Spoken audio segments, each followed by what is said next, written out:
Hey there, it's Sarah, author, speaker, and advocate, and writer of Narcissistic Abuse, a Survival Guide, which is now available on Amazon.com. So if you haven't done so already, please pick up your copy today. And today I want to talk a little bit more about post-traumatic stress disorder as we transition into this topic.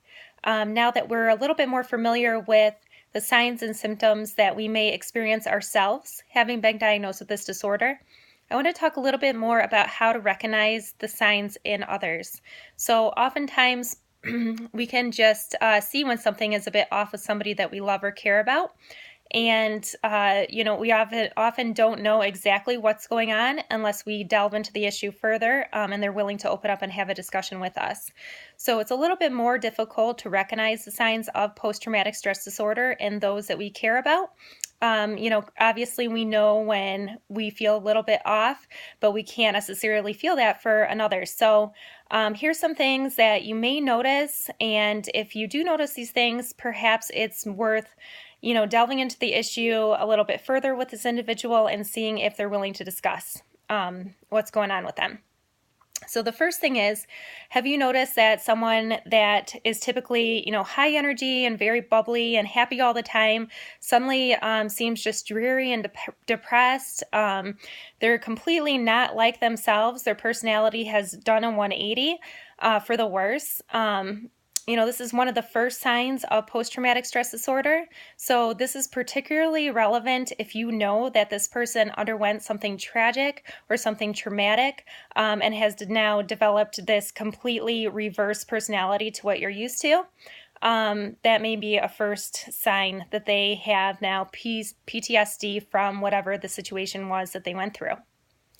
So part of this being, depressed and dreary and kind of just, dragging along, is that the person might start to call into work sick a lot or, cancel plans with you. They'll make them and they'll cancel them last minute. They're no longer able to attend commitments that were once very important to them. And in fact, it may get to the point where they don't leave the house at all. So even if you go up and you knock on their door, you may not get an answer. This is when somebody has basically sunk into a deep level of depression.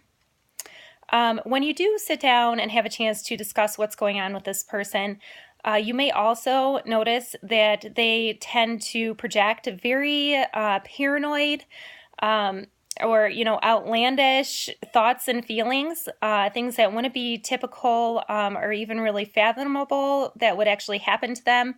They may, be over protecting themselves or make claims that just seem very, very outlandish and not plausible.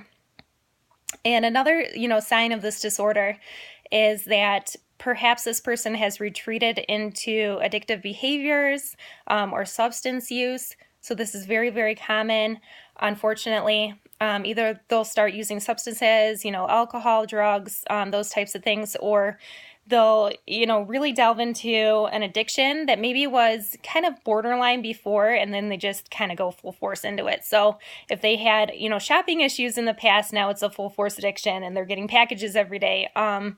Maybe they have a tendency to have, unhealthy eating habits, and all of a sudden they're binge eating all the time or not eating at all.